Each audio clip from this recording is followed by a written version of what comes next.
Hello दोस्तों, welcome to smart classes. मैं संदीप कुमार आप सभी का स्वागत करता हूं। आइए दोस्तों, आज के इस वीडियो में हम लोग क्लास 10th का जो पहला चैप्टर है बिल्कुल बेसिक से शुरुआत करने वाले हैं। जो भी विद्यार्थी अभी इधर उधर भटक रहे हैं, आकर के चैनल से जुड़ जाइए और जुड़ करके 100 में 100 इस बार का रिकॉर्ड रहा है कि मैथ में 100 में 100 बच्चे पाए हुए हैं। आप भी 100 में 100 पाने का मौका गंवाइए मत।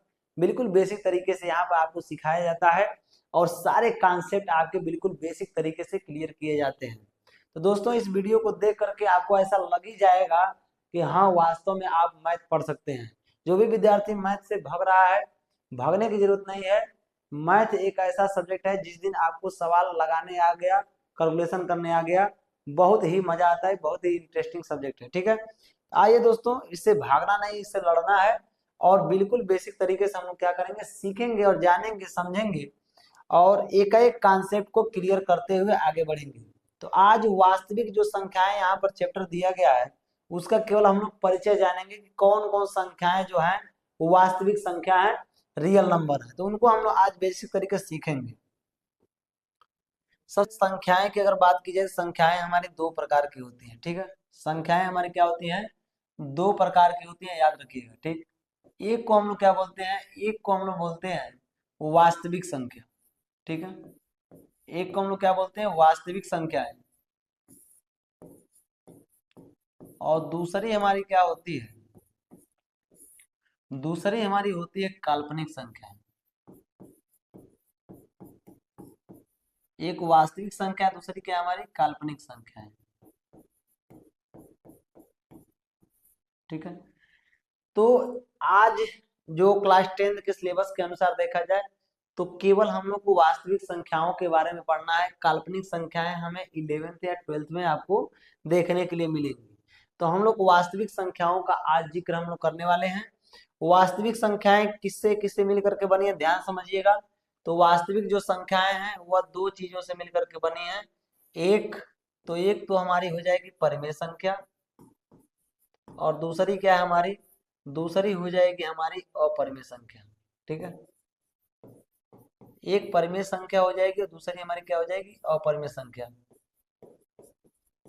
यानी सभी परिमेय संख्या और सभी अपरिमेय संख्याओं को मिला करके हम लोग क्या बोलते हैं, वास्तविक संख्याएं कहा जाता है। इनको इनको इंग्लिश में याद रखिएगा, रियल नंबर बोलते हैं। ठीक है, इनको इरेशनल नंबर, इरेशनल नंबर, ठीक है, इसको बोलते हैं रेशनल नंबर। तो याद रखिएगा, वास्तविक संख्याएं दो तरीके की हैं, एक परिमेय और दूसरी क्या है, अपरिमेय। अर्थात हम कह सकते हैं कि सभी परिमेय संख्या और सभी अपरिमेय संख्याओं के समूह को हम लोग क्या बोलेंगे, वास्तविक संख्या बोलेंगे। तो यह अच्छे तरीके से आपको समझ में आ गया। अब हम परिमेय संख्याओं को कवर कर लेंगे, फिर अपरिमेय संख्या के ऊपर क्या करेंगे, चर्चा करेंगे। तो आइए दोस्तों, अपरिमेय संख्याओं के अंतर्गत कौन कौन संख्याएं होती है उसको हम चर्चा कर लें। तो अगर हम देखें अपरिमेय संख्याओं के अंतर्गत, सॉरी, परिमेय संख्याओं के अंतर्गत, तो परिमेय संख्याओं के अंतर्गत बहुत सारी संख्याएं हैं। परिमेय संख्याओं के अंतर्गत बहुत सारी संख्याओं का हम लोग क्या करते हैं, जिक्र करते हैं। जैसे में याद रखना है आपको, एक हमारा क्या है, प्राकृतिक संख्या, प्राकृतिक संख्या। ठीक है, दूसरा क्या है हमारा, पूर्ण संख्या। प्राकृतिक संख्या को हम बोलते हैं नेचुरल नंबर।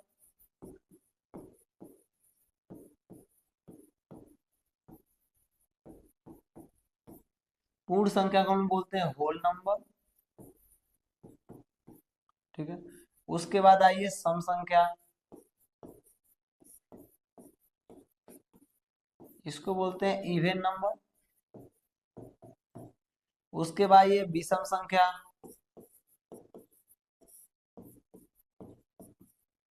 इसको बोलते हैं ऑड नंबर।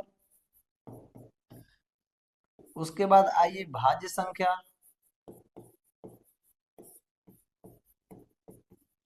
इसको बोलते हैं कंपोजिट नंबर। उसके बाद पढ़ेंगे अभाज्य संख्या, इसको बोलेंगे क्या, प्राइम नंबर। उसके बाद आइए सह अभाज्य संख्या। सह अभाज्य संख्या इसको बोलते हैं को प्राइम नंबर।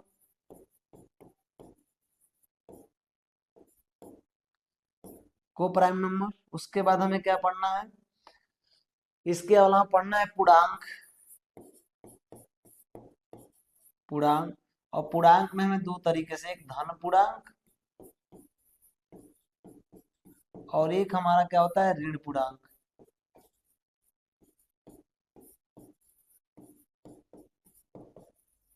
ठीक है, इतनी प्रकार की संख्याओं के अंतर्गत हमें क्या पढ़ना है, परिमेय संख्या। यानी इतनी प्रकार की हमारी संख्याएं जो है ना, सबको मिलाकर के हम क्या बोलते हैं, परिमेय संख्या बोलते हैं। तो इन सभी संख्याओं का जिक्र हम क्या करेंगे, करेंगे बारी बारी से एक एक का, और परिभाषा भी जानेंगे और साथ साथ इसका एक उदाहरण भी हम लोग क्या करेंगे, जानने का प्रयास करेंगे। तो इतनी संख्याएं हैं, याद रखिएगा, प्राकृतिक संख्या, पूर्ण संख्या, सम संख्या, विषम संख्या, भाज्य है, अभाज्य है, सभाज्य, और साथ ही साथ क्या है, पूर्णांक। इन सबको हम क्या बोलेंगे, परिमेय संख्या बोलेंगे। और कुछ दशमलव वाली संख्याओं को भी हम लोग क्या करेंगे, जिक्र करेंगे। ठीक है, दशमलव वाली जो संख्या होती है, दशमलव वाली, उसको भी हम लोग क्या करेंगे, जिक्र करेंगे इस वीडियो में। ठीक है, तो चलिए हम क्या करते हैं, एक एक संख्याओं को पढ़ते हैं। सबसे पहले है प्राकृतिक संख्या। तो प्राकृतिक संख्या को हम क्या करते हैं, शुरू करते हैं। प्राकृतिक संख्या, प्राकृतिक संख्या क्या होती है, ध्यान समझिएगा। नेचुरल नंबर क्या होता है, ठीक है, ऐसी संख्याएं, ऐसी संख्याएं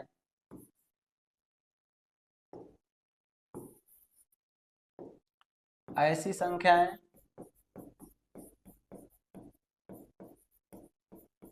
जो गिनती में प्रयोग की जाती हैं, गिनती में प्रयोग की जाती हैं,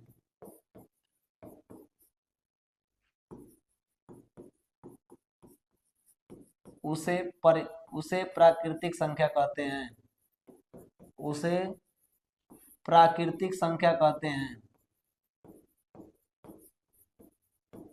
तो बिल्कुल बेसिक तरीके से याद रखना है कि जो गिनती में काम आती है, जैसे हमको काउंटिंग करना है तो क्या करेंगे, 1 2 3 4 5 6 ऐसे काउंटिंग करेंगे। तो काउंटिंग करने वाली संख्या क्या होती है, हमारी प्राकृतिक संख्या कहलाती है। तो इसको हम क्या करेंगे, एग्जाम्पल के थ्रू समझेंगे कौन कौन सी ऐसी संख्या है जो प्राकृतिक संख्या है। तो एग्जाम्पल आपको विशेष रूप में याद रखना है, 1 2 3 4 5 ऐसे डैश डैश करके अनंत तक ऐसी संख्याएं होंगी जो क्या कहलाएंगी, प्राकृतिक संख्या कहलाएंगी या फिर नेचुरल नंबर कहलाएंगी। ठीक है, प्राकृतिक संख्या या नेचुरल नंबर कहलाएंगी, कब कहलाएंगी, जब यह गिनती काम में आ रही है। ठीक है, एक से लेकर के अनंत तक। तो इस तरीके से आप एक बिंदु और यहाँ से याद कर सकते हैं कि सबसे छोटी, अगर आपसे प्राकृतिक संख्या पूछा जाए तो सबसे छोटी अगर बात की तो सबसे छोटी प्राकृतिक संख्या क्या है, सबसे छोटी प्राकृतिक संख्या हमारी क्या है, एक है। ठीक है, सबसे छोटी प्राकृतिक संख्या क्या है, एक है। तो याद रखिएगा, सबसे छोटी प्राकृतिक संख्या एक। परिभाषा आपको याद रखना है कि ऐसी संख्या जो गिनती में क्या कहते हैं, प्रयोग की जाती है, उसे प्राकृतिक संख्या कहते हैं। दूसरा हमारा क्या है, प्राकृतिक संख्या के बाद पूर्ण संख्या। पूर्ण संख्या क्या होता है, ध्यान समझिएगा। पूर्ण संख्या इसको बोलते हैं हम लोग होल नंबर। होल नंबर,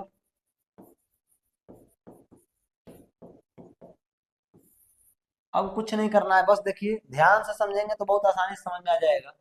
जो प्राकृतिक संख्या हम देखे है ना, उस प्राकृतिक संख्या में केवल अगर शून्य को शामिल कर दे, जो प्राकृतिक संख्या है मौजूद है उसमें केवल अगर शून्य को शामिल कर दे तो उसे हम लोग क्या बोलेंगे, पूर्ण संख्या बोलेंगे। बस वही लिख देना है आपको, शून्य सहित, शून्य सहित सभी प्राकृतिक संख्या, शून्य सहित सभी प्राकृतिक संख्या पूर्ण संख्या कहलाती है, पूर्ण संख्या कहलाती है। ठीक है, अगर प्राकृतिक संख्या में केवल हम शून्य शामिल कर दें, क्या शामिल कर दें, शून्य शामिल कर दे, तो क्या बन जाएगी, सभी की सभी पूर्ण संख्या के रूप में कन्वर्ट हो जाएंगी। ठीक है, अब देखिए यहाँ पर क्या करना है, एग्जाम्पल लिखना है। तो बस प्राकृतिक संख्या तो वही था, प्राकृतिक संख्या में बस शून्य को शामिल कर दीजिए, 0 1 2 3 4 5 डैश डैश करके अनंत तक। ठीक है, केवल यहाँ तक तो प्राकृतिक संख्या ही था, और इस प्राकृतिक संख्या में हमने क्या शामिल कर दिया, शून्य शामिल कर दिया। तो अगर प्राकृतिक संख्या के अंतर्गत शून्य को शामिल कर देंगे तो किसमें बदल जाएगा हमारा, वह पूर्ण संख्या कहलाएगा, पूर्ण संख्या कहेंगे उसको। ठीक है, तो ये भी आपको बेहतर तरीके से समझ में आ गया। चलिए आगे बढ़ते हैं। अगला हमारा क्या है, सम संख्या। तो सम संख्या को भी समझना बहुत आसान है। इन्हीं प्राकृतिक संख्याओं में कुछ सम संख्या होती है और कुछ क्या होती है, विषम संख्या होती है। कुछ सम संख्याएं होती हैं और कुछ क्या होती हैं, विषम संख्याएं होती हैं, इवन नंबर। इसी में क्या होंगे, जो प्राकृतिक संख्या हम लिखे तो उसी में कुछ सम संख्या है और उसी में क्या है, कुछ विषम संख्या है। तो इसका परिभाषा आप लोग पढ़े होंगे कि ऐसी संख्याएं जो दो से पूरी पूरी विभाजित हो जाती हैं, पूरी पूरी विभाजित हो जाती हैं, पूरी पूरी विभाजित हो जाती हैं, उसे हम लोग क्या बोलेंगे, उसे हम सम संख्या कहते हैं, उसे सम संख्या कहते हैं। ठीक है, उसे हम सम संख्या, पूरी तरह से क्या हो, जो दो है ना, दो से वो अगर संख्या कट जा रही है, पूरी तरीके से विभाजित हो जा रही है, तो उसे हम लोग क्या बोलेंगे, सम संख्या बोलेंगे। एग्जाम्पल आप समझ लीजिए, एग्जाम्पल क्या है इसका, तो एग्जाम्पल आपको ध्यान रखना है, 2 4 6 8 10 12 14, इस तरीके से अनंत तक जो संख्याएं होंगी वो क्या होंगी, हमारी सम संख्याएं कहलाएंगी। ठीक है, तो सबसे छोटी संख्या आपसे पूछ सकता है कि सबसे छोटी सम संख्या कौन है, तो आपको पता होना चाहिए सबसे छोटी अगर पूछा जाए, तो सबसे छोटी अगर बात की जाए, सबसे छोटी जो हमारी सम संख्या वो क्या है, 2 है। ठीक है, अगर बड़ी की बात करें तो बड़ी कोई निर्धारित नहीं है कि कितनी बड़ी होगी, वो अनंत है, तो हम बड़ी को निर्धारित नहीं कर सकते, लेकिन सबसे छोटी संख्या 2 से छोटी कोई संख्या नहीं है जो सबसे छोटी सम संख्या हो। ठीक है, तो 2 हमारी क्या है, सम संख्या है। लेकिन इसमें थोड़ा सा आपको एक ट्रिक याद रखना है। अगर मान लीजिए कोई बड़ी संख्या दिया हो, तो हम इतना हमारे पास फुर्सत नहीं है कि हम बैठ करके चेक करें कि 2 से कटेगी कि नहीं कटेगी। तो हम ट्रिक का इस्तेमाल करके क्या करेंगे, पता करेंगे कि वो संख्याएं हमारी 2 से विभाजित हो रही हैं कि नहीं हो रही हैं। ठीक है, ट्रिक के माध्यम से। वो ट्रिक क्या है, अगर किसी संख्या के अंत में, यदि किसी संख्या के अंत में, यदि किसी संख्या के अंत में क्या दिखाई दे दे, यह नंबर्स आपको याद रखने हैं, 2 4 0 6 8। अगर यह 5 नंबर में से कोई भी नंबर दिखाई दे दिया, 0 2 4 6 8 में से कोई भी अगर नंबर आपको दिखाई दे दिया अंत में, तो याद रखिएगा वो संख्याएं क्या होंगी, सम संख्या होगी। जैसे में एग्जाम में, जैसे मान लीजिए कोई कंपटीशन का एग्जाम है तो वहां पूछता है कि बताइए संख्याएं सम है कि विषम है। ठीक है, यह संख्याएं सम है कि विषम है। अब हमें यहाँ इतनी बड़ी संख्या दे दिया, अब हमारे पास समय नहीं है कि इसको हम काट करके चेक करें कि 2 से कट रहा है कि नहीं कट रहा है। तो मुझे क्या करना है, ऐसे सवाल को हल करने के लिए सीधे हमें अंतिम संख्या को देखना है। अंतिम संख्या क्या है, 2 है, तो अंतिम संख्या यदि 2 है तो इसमें से नंबर मैच कर रहा है। ये पांचों संख्याएं अगर अंतिम में दिखेंगी तो सम संख्या होगी, अर्थात अंतिम में 2 दिखाई दे रहा है, तो यह पूरी संख्या क्या हो जाएगी, 2 से कट जाएगी, और 2 से जब कट जाएगी तो क्या होगा, ये सम संख्या कहलाएगा। ठीक है, तो उम्मीद करते हैं सम संख्या अच्छे तरीके से आपको समझ में आ गई होगी। चलिए आइए विषम संख्या के बारे में देखते हैं। विषम संख्या क्या है, तो ध्यान समझिएगा। विषम संख्या इसी का उल्टा। ठीक है, विषम संख्या क्या है, विषम संख्या क्या बोलेंगे, ऑड नंबर।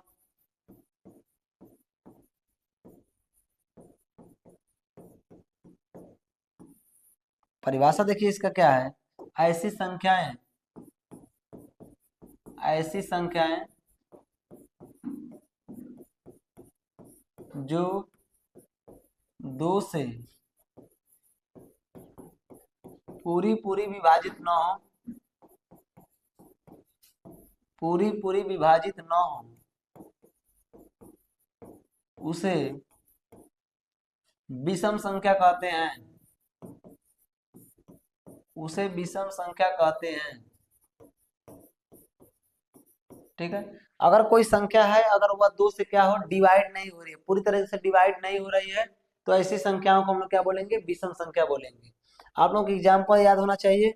एग्जाम्पल इसका क्या है, तो एग्जाम्पल यहाँ से स्टार्ट करिए, एक से, क्या है, एक से स्टार्ट करिए।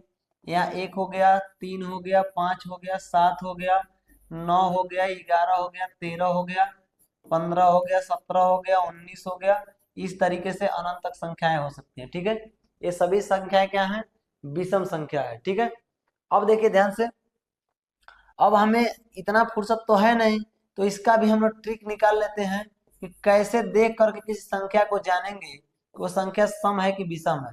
बस ट्रिक का इस्तेमाल करिए और अपने सवालों का आंसर दीजिए। ठीक है, जिस संख्या के अंत में, जिस संख्या के अंत में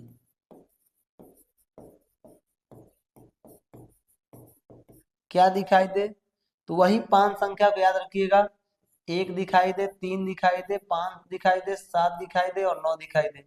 किसी भी संख्या के अंत में अगर यह संख्याएं दिख रही हैं, इनमें से कोई भी एक संख्या दिख रही है, किसी भी संख्या के अंत में अगर इनमें से कोई भी एक संख्या दिख रही है, तो याद रखिएगा वो संख्याएं क्या है, विषम संख्याएं कहलाएंगी। एग्जाम्पल जरा इसका देखिएगा। एग्जाम्पल, जैसे मान लीजिए हमने कोई संख्या लिखा, इस तरीके से हमने कोई संख्या लिखा। ठीक है, इस तरीके से हमने कोई संख्या लिखा, तो हमको बाकी संख्याओं से कोई लेना देना है नहीं, मुझे अंतिम में चलना है और अंतिम वाली संख्या को देखना है कि अंतिम वाली संख्या क्या है। अंतिम वाली संख्या क्या हमारी 3 है। अगर किसी संख्या के अंत में 3 दिखाई दे, 1 दिखाई दे, 5 दिखाई दे, 7 दिखाई दे, 9 दिखाई दे, तो उस अंतिम वाली संख्या को देख करके हम बता सकते हैं कि कैसी संख्या है, या विषम संख्या है। ठीक है, तो उम्मीद करते हैं दोस्तों सम संख्या, विषम संख्या, पूर्ण संख्या और प्राकृतिक संख्या समझ में आ गया होगा। अब चलिए हम चलते हैं, अगर सबसे छोटी पूछे कि प्राकृतिक विषम संख्या क्या है, तो आप बता सकते हैं सबसे छोटी विषम संख्या क्या हमारी 1 है। ठीक है, अब आइए मोस्ट इंपोर्टेंट है जो पूछा जाता है आपसे, भाज्य संख्या। ठीक है, मोस्ट इंपोर्टेंट तरीके से पूछा जाता है आपसे, भाज्य संख्या क्या होती है। भाज्य संख्याएं, इसी को बोलते हैं कंपोजिट नंबर। कंपोजिट नंबर,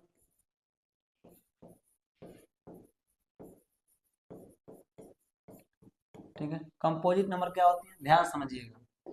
इसका परिभाषा लिख लेते हैं सबसे पहले। ऐसी संख्याएं, ऐसी संख्याएं जो जो एक और स्वयं के अलावा, एक और स्वयं के अलावा किसी अन्य तीसरी संख्या से भी, किसी अन्य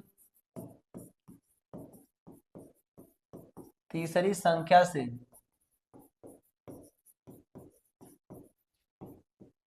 विभाजित होती है, उसे भाज्य संख्या कहा जाता है, उसे भाज्य संख्या कहा जाता है। अब इस बात को समझिएगा जरा। ठीक है, अगर हम कोई भी नंबर लेना, तो कोई भी नंबर जो है 1 से तो कट ही जाएगा। ठीक है, अगर हम कोई भी नंबर लेकर के चेक करें, जैसे में हमने लिया 6, ठीक है, तो कोई भी अगर नंबर आना तो 1 से कट जाएगा। अगर 6 को हम 1 से भाग दें, 6 में अगर 1 से हम भाग दें तो 6 बार भाग जाएगा, कट जाएगा, कोई दिक्कत नहीं है। 1 से कट जाए और किससे कटे, स्वयं से कटे, तो कटना ही कटना है। कोई भी संख्या 1 से कटेगी और स्वयं से कटी जाएगी। 6 को 6 से काटेंगे तो कट ही जाएगा, कोई दिक्कत वाली बात नहीं है। लेकिन इसके अलावा क्या करना है, और कोई तीसरी अन्य संख्या काट रही है, अगर उस संख्या को, इस दोनों के अलावा कोई तीसरी संख्या अगर काट रही है, तो उसे हम लोग क्या बोलेंगे, भाज्य संख्या। तो अगर 6 पूछे क्या आपसे भाज्य संख्या है कि नहीं है, तो आप बिल्कुल जवाब देंगे सर जी है। क्यों, क्योंकि एक तो इसको काटेगा ही काटेगा, 6 इसको काटेगा ही काटेगा, और 6 को और भी कोई संख्या है जो काट सकते हैं, जैसे 2 है, 2 से हम इसको काट सकते हैं। या फिर 3 है, 3 से इसको काट सकते हैं।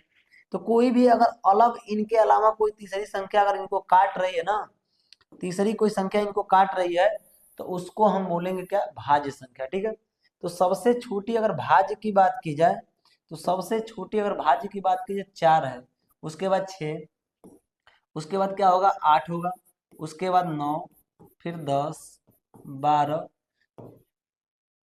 14, 15, 16, 17 नहीं होगा, 18, 20, 21, 22, इस तरीके से अनंत तक संख्याएं जा सकती है। ठीक है, इस तरीके से क्या हो सकती है, अनंत तक संख्या जा सकती है। तो चार सबसे छोटी भाज्य संख्या, ये आपको याद रखना है कि 4 जो है वह सबसे छोटी भाज्य संख्या है, इससे छोटी कोई भाज्य संख्या नहीं है।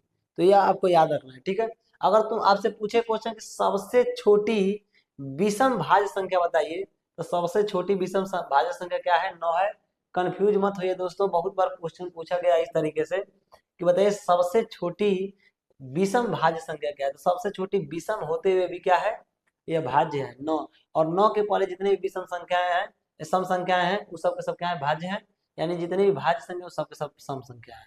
तो 9 क्या है, हमारी सबसे छोटी अभाज्य संख्या है, भाज्य संख्या है लेकिन विषम है, बस इतना याद रखना है। और 4 क्या है, सबसे छोटी भाज्य संख्या है। और सबसे छोटी विषम भाज्य संख्या कौन है, 9 है। इस तरीके से आप याद रख सकते हैं। ठीक है, अब इसी का उल्टा क्या है, अभाज्य है। इसी का उल्टा अभाज्य में आ जाइए, अभाज्य संख्या है, अभाज्य संख्या है, इसको हम लोग क्या बोलते हैं, इनको बोलते हैं कंपोजिट नंबर। सॉरी, कंपोजिट नहीं बोलते हैं, इसको प्राइम नंबर बोलते हैं। ठीक है, क्या बोलते हैं, प्राइम नंबर, प्राइम नंबर।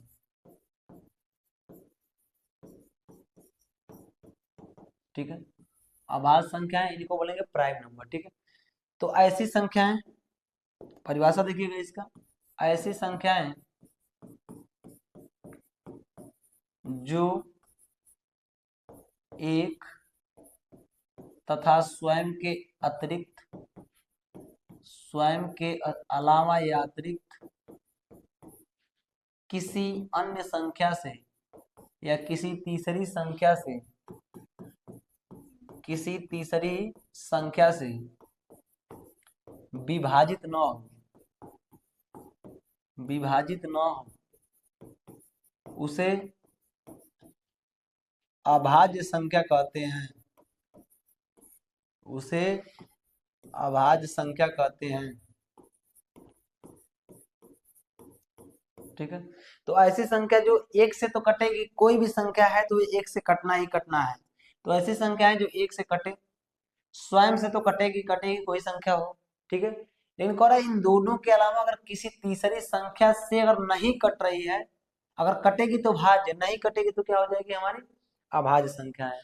तो आपका इसका एग्जाम्पल आपको याद रखना है, इसका एग्जाम्पल का है, इसका एग्जाम्पल आपको याद रखना है। कौन कौन एग्जाम्पल है इसका, तो सबसे छोटी अगर अभाज्य संख्या देखें तो 2 है, उसके बाद 3, उसके बाद क्या है, उसके बाद 5 है, उसके बाद क्या है 7, उसके बाद 11, उसके बाद 13, 13 के बाद सीधे 17, फिर 19, फिर 23। ठीक है, 23 के बाद सीधे 29, उसके बाद 31, इस तरीके से अनंत तक संख्याएं हैं। ठीक है, तो याद रखिएगा 2 क्वेश्चन यहाँ से बनता है।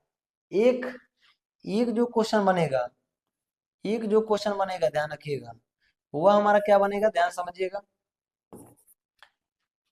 आपसे पूछे सबसे छोटी आवाज संख्या क्या है, तो सबसे छोटी आवाज संख्या आप देख करके बता सकते हैं, सबसे छोटी आवाज संख्या क्या है, 2 है, कोई दिक्कत वाली बात नहीं। लेकिन अगर आपसे पूछ दे कि कौन सी ऐसी संख्या है जो सम संख्या होते हुए भी क्या है, अभाज्य है, मात्र वही एक ऐसी संख्या है। तो आप जानते हैं जब सम संख्या पढ़े हैं तो ध्यान दिए होंगे, 2 हमारी क्या है, सम संख्या है, और यह सम संख्या होते हुए भी क्या है, अभाज्य है। तो याद रखिएगा 2 एक ऐसी संख्या है जो सम संख्या होते हुए भी क्या है, अभाज्य है, और यही सबसे छोटी अभाज्य संख्या है हमारी। ठीक है, याद रखिएगा।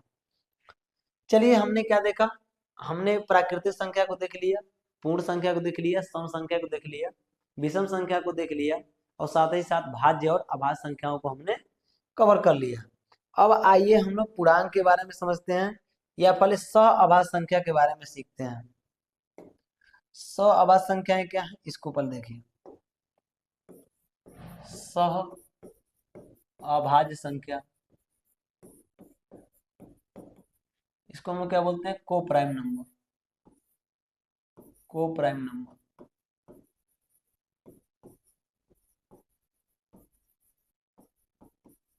ठीक है, को प्राइम नंबर। ये क्या होता है, तो ध्यान दीजिएगा, ये जो संख्याएं होती है ना, ये हमेशा जोड़े में आती है। तो ऐसी संख्याएं या ऐसी संख्या युग्म, ऐसी संख्या युग्म जिनका मौसम एक आता हो, जिनका मौसम क्या आता हो, एक आता हो,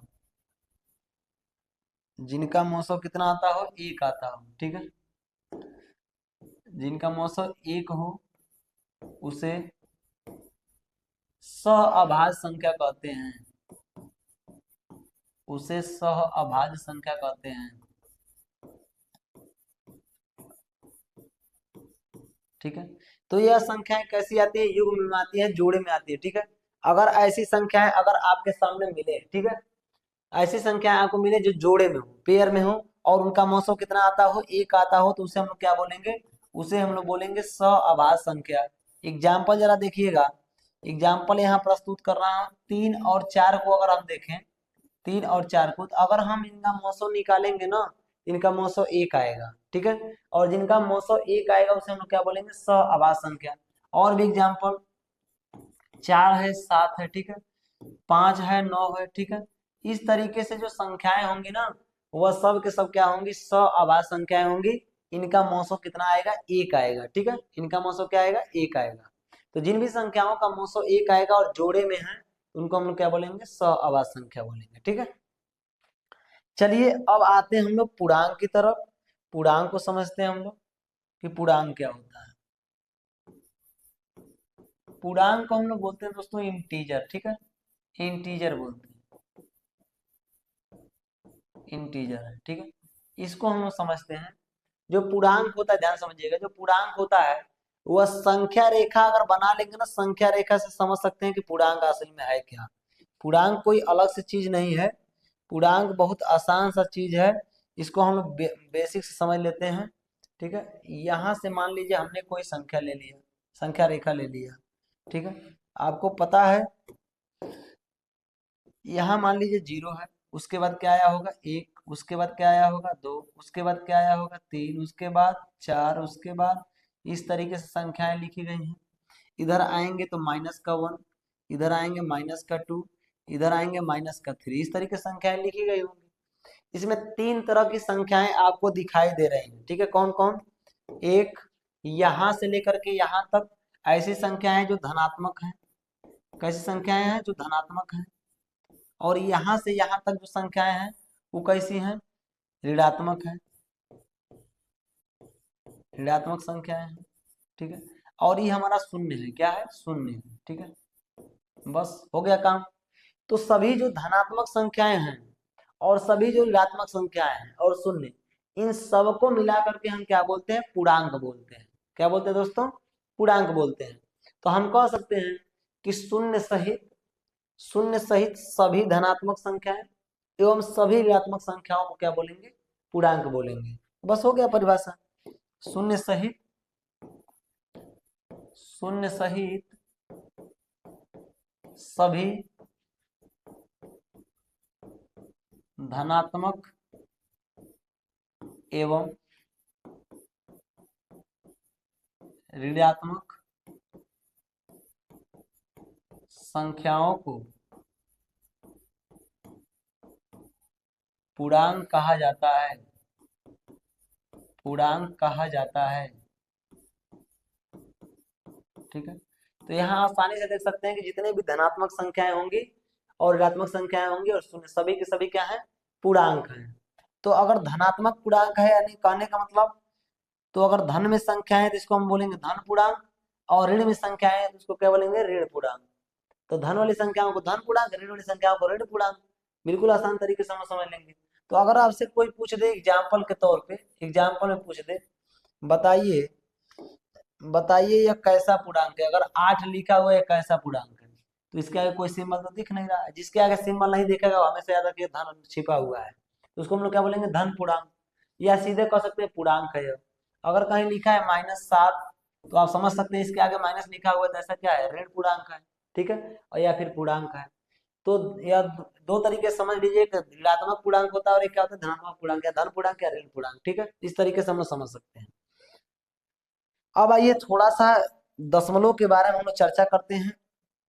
दशमलव भी थोड़ा सा हम लोग जिक्र करना है, लेकिन सबसे पहले सभी परिमेय संख्याओं को हमने क्या कर लिया, जिक्र कर लिया। आपने देखा कि कौन कौन ऐसी संख्याएं हैं जो क्या है, हमारी परिमेय संख्या है, ठीक है। परिमेय संख्याओं को अगर देखा जाए तो इस तरीके से जितनी भी संख्याएं हैं, जितनी भी संख्याएं हैं, इस सब के सब हमारी परिमेय संख्या कहलाती हैं, सब के सब।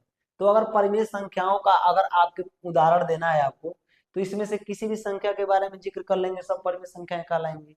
क्योंकि परिमेय संख्या क्या होता है, यही पर हम लोग परिमेय संख्या और अपरिमेय संख्या, थोड़ा सा परिमेय संख्या के बारे में जिक्र कर लेंगे, उसके बाद अपरिमेय संख्याओं के बारे में आएंगे।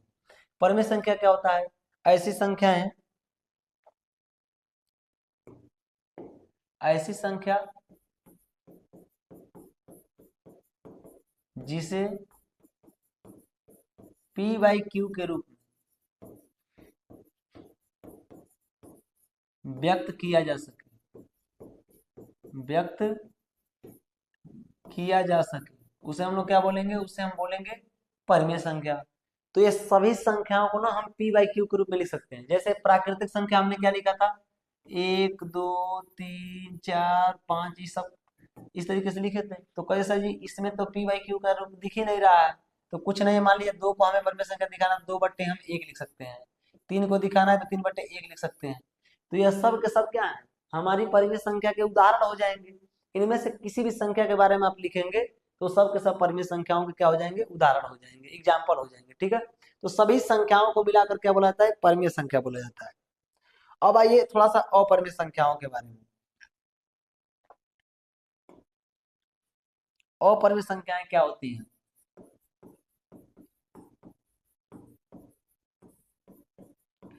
अपरिमेय संख्या, ठीक है, इरेशनल नंबर। अपरिमेय संख्या में अगर देखा जाए तो ऐसी संख्याएं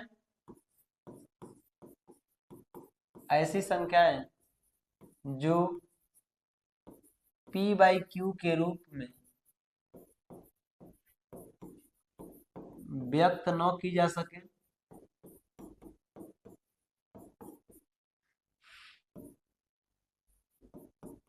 उसे हम लोग क्या बोलेंगे, उसे अपरिमेय संख्या कहते हैं, उसे अपरिमेय संख्या कहते हैं, ठीक है। ऐसी संख्याएं जो p/q के रूप में व्यक्त नहीं की जा सकती, उसे हम लोग क्या बोलेंगे, अपरिमेय संख्या कहेंगे। उसका एग्जाम्पल बड़ा इंपॉर्टेंट है, कई बार आपसे पूछा गया है एग्जाम्पल, ठीक है। एग्जाम्पल को आप विशेष रूप में फोकस करके याद रखिएगा। कौन कौन से ऐसे एग्जाम्पल हैं जो जिनको p/q के रूप में व्यक्त नहीं किया जा सकता है। जैसे में आप रूट की संख्याएं ले लीजिए जो अभाज्य हो, जैसे √2, √3, 5 है, उसके बाद 6 है, 8 है, 10 है। इस तरीके से जो संख्याएं हैं ना, उस सभी की सभी हमारी संख्याएं क्या है, अपरिमेय संख्याएं। और क्या है, और भी याद रखिएगा, पाई हमारा क्या है, अपरिमेय, पाई हमारा क्या है, अपरिमेय है। अगर इन रूट की संख्याओं के साथ अगर हम कुछ भी जोड़ दें या घटा दें, जैसे √2 प्लस अगर हम 3 कर दें, या फिर 3 माइनस में √5 कर दें, या फिर इसमें कुछ गुणा कर दें, 3√2 कर दें, या फिर भाग दे दें 3/√3, इस तरीके से, तो ये सभी संख्याएं हमारी क्या है, अपरिमेय संख्याएं होती है, ठीक है। इसके अलावा और भी संख्याओं को हम जान सकते हैं। जैसे और भी देखना चाहें तो हम याद कर सकते हैं, जैसे 0.342893 डॉट डॉट डॉट करके ऐसी संख्याएं अगर दिया है, तो ये भी हमारी संख्याएं कैसी होती हैं, अपरिमेय संख्याएं होती हैं, क्योंकि ये नॉन रिपीटिंग है, रिपीट नहीं कर रही है, ठीक है, रिपीट नहीं कर रही है। अगला और भी इस तरीके से संख्याएं, जैसे 0.30, फिर 300, 300, इस तरीके से अगर पढ़ रहा है संख्याएं, इसको भी क्या बोलेंगे हम, अपरिमेय संख्याओं के अंतर्गत मानेंगे, और यही भी क्या होगी, अपरिमेय संख्या होगी। तो इस तरीके से अपरिमेय संख्याओं को समझ लीजिएगा, ध्यान से एग्जाम्पल दे करके जान जाइएगा, क्योंकि बोर्ड एग्जाम में यहाँ से क्वेश्चन बनता है। ठीक है, चलिए आगे बढ़ते हैं। अगर हम परिमेय संख्याओं के बारे में देखें थोड़ा सा परिमेय संख्याओं में, तो परिमेय संख्याओं में और भी हम जिक्र कर सकते हैं। जैसे यहाँ परिमेय संख्याओं के बारे में जिक्र किया गया है, तो रूट के अंदर जिसका वर्गमूल निकल जाए ना, जैसे रूट का अंदर 4 है, रूट के अंदर 9 है, रूट के अंदर 16 है, इस तरीके से जो संख्या है ना, रूट के अंदर 25 है, तो इस तरीके से जिसका वर्गमूल पूर्ण रूप से निकल जाता है, वो सभी के सभी हमारी क्या होती है, परिमेय संख्याएं होती है। इसके अलावा ये तो है, ये है, इनके अलावा ये हमारी जो संख्याएं हैं ये परिमेय संख्या है। ठीक है, अब आइए हम लोग थोड़ा सा दशमलव पर जिक्र करेंगे कि दशमलव जो है संख्याएं वो कैसी होती हैं। ठीक है, दशमलव पर थोड़ा सा हम लोग क्या करेंगे, जिक्र करेंगे दशमलव। ठीक है, दशमलव इसको बोलते हैं डेसिमल। ठीक है, आप याद रखिएगा डेसिमल जो होता है वह 2 टाइप का है। ठीक है, कितने टाइप का है, 2 टाइप का। एक एक को बोलते हैं शांत और एक को बोलेंगे अशांत। ठीक है, एक हमारा शांत है और एक हमारा क्या है, अशांत है। शांत वाले को बोलेंगे टर्मिनेटिंग, इसको बोलेंगे क्या, टर्मिनेटिंग।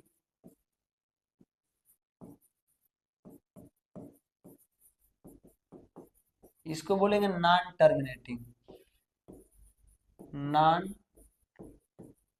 टर्मिनेटिंग। ठीक है, यानी अगर इनको, अगर फ्रिक्शन को देखा जाए, इसके फ्रिक्शन को, तो अगर हम नीचे से हर से इसको क्या करें, भाग देना, तो ये आसानी से क्या हो जाएंगे, डिवाइड हो जाएंगे। जैसे अगर एग्जांपल ले, अगर 3 अपान में हम 5 ले ले, इसको जब हम भाग देंगे ना तो 0.6 हो जाएगा, क्योंकि 3 में आप भाग दे दीजिए 5 से, पॉइंट लगाइए, 0 पड़ेगा, 5 6 के 30 कट जाएगा। तो इसको डिवाइड करने पर ना दशमलव जो होगा ना आराम से कट जाएगा, इसको हम बोलेंगे शांत। ठीक है, आराम से क्या हो जाएगा, कट जाएगा, ये हो जाएगा शांत। लेकिन अगर इसमें देखा जाए, तो अगर हम कह दें कि 2/3 है, क्या है, 2/3 है, आप यहाँ भाग दीजिए, तो 2 में जब आप भाग देना शुरू करेंगे, दशमलव लगाइए, 0 बढ़ेगा। ठीक है, 3 छक्का 18 हो जाएगा, फिर 2 बचेगा, 0 बढ़ाइए, 3 छक्के 18, फिर बचेगा 2, फिर 0 बढ़ाइए, 3 छक्के 18, फिर बचेगा 2। इस तरीके से क्या होगा, ये कटवे नहीं करेगा, ये कटवे नहीं करेगा, कटवे नहीं करेगा, तो ये नॉन टर्मिनेटिंग है, कटेगा नहीं। तो जब नहीं कटेगा इसको हम लोग क्या बोलेंगे, अशांत बोलेंगे, इधर क्या बोलेंगे, शांत बोलेंगे। ठीक है, तो शांत वाला आसानी से क्या हो जाएगा, कट जाएगा, और अशांत वाला जल्दी कटवे नहीं करेगा, तो रिपीट करेगा बार बार।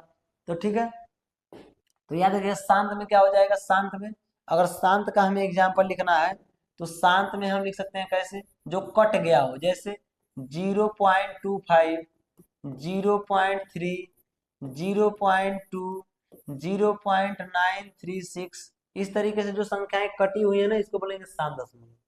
अब अशांत में ये भैया, अशांत में जो होता है ना, 2 टाइप का होता है। ये कितने टाइप का होता है, 2 टाइप का।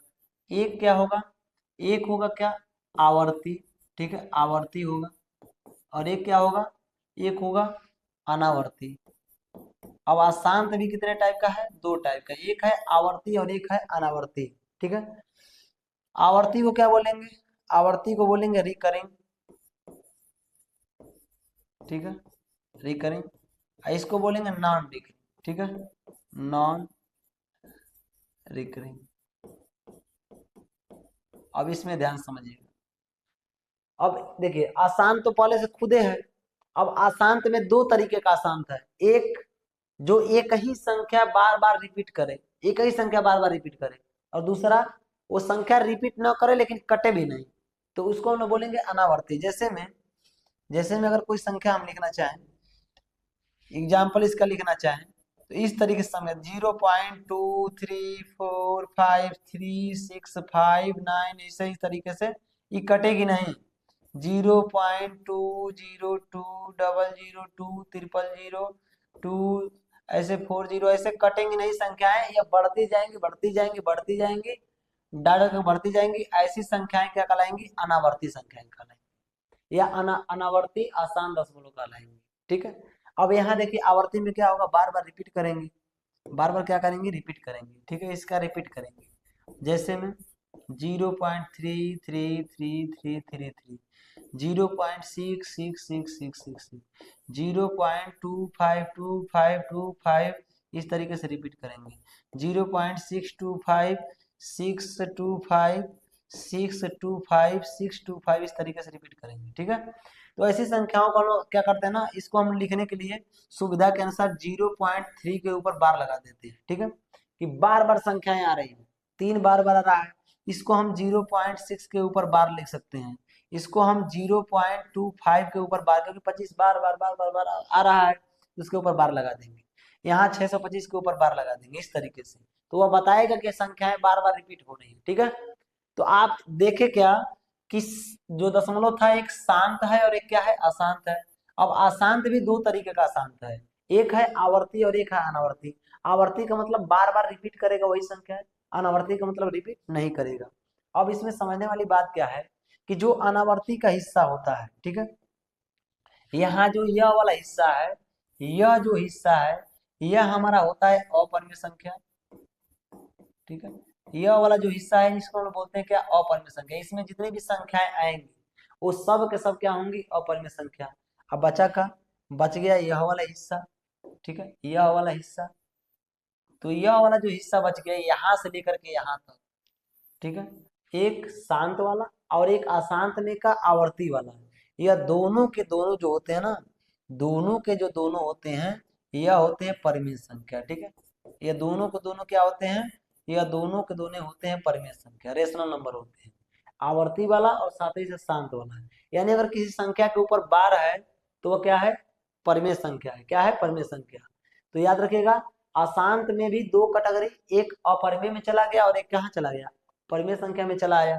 तो उम्मीद करते दोस्तों इस तरीके की जो चीजें आपको समझ में अच्छी तरीके से आ गई होंगी। ठीक है, तो अगर शांत दशमलव इस तरीके से कहीं दिखे तो आप समझ सकते हैं कि वो क्या होगा, परिमेय संख्या। इस तरीके से बार वाली संख्याएं अगर कहीं दिखेंगी तो क्या कह सकते हैं, परिमेय संख्या। और इस तरीके से संख्याएं अगर नजर आ गई तो आप क्या कहेंगे, इसको बोलेंगे अपरिमेय संख्या। ठीक है, अपरिमेय संख्या। तो आपने परिमेय को सीखा, अपरिमेय को सीखा, साथ ही साथ जितनी भी संख्याएं थी हमने संख्याओं को क्या किया, पूरा एनालिसिस किया, आपके सामने बेहतर समझाने का प्रयास किया। उम्मीद करते दोस्तों आपको यह वीडियो बहुत ही अच्छा लगा होगा, बहुत ही आपके लिए हेल्पफुल रहा होगा, और आप इस संख्या इससे बहुत सारी चीजों को सीख करके और आगे बढ़ने का प्रयास करेंगे। तो मिलते हैं दोस्तों नेक्स्ट वीडियो में। लेकिन सबसे पहले याद रखिएगा, अगर वीडियो आपको अच्छा लगे तो सबसे पहले लाइक करिए, शेयर करिए, और दोस्तों को शेयर करना ना भूलिए। और बताइए दोस्तों को, यही एकमात्र ऐसा चैनल है जहां पर सभी विद्यार्थियों को अच्छा नंबर गेन कराने का काम करता है, स्मार्ट क्लासेज, याद रखिएगा। और इसी के साथ मिलेंगे हम नेक्स्ट वीडियो में, तब तक के लिए जय हिंद, जय भारत साथियों।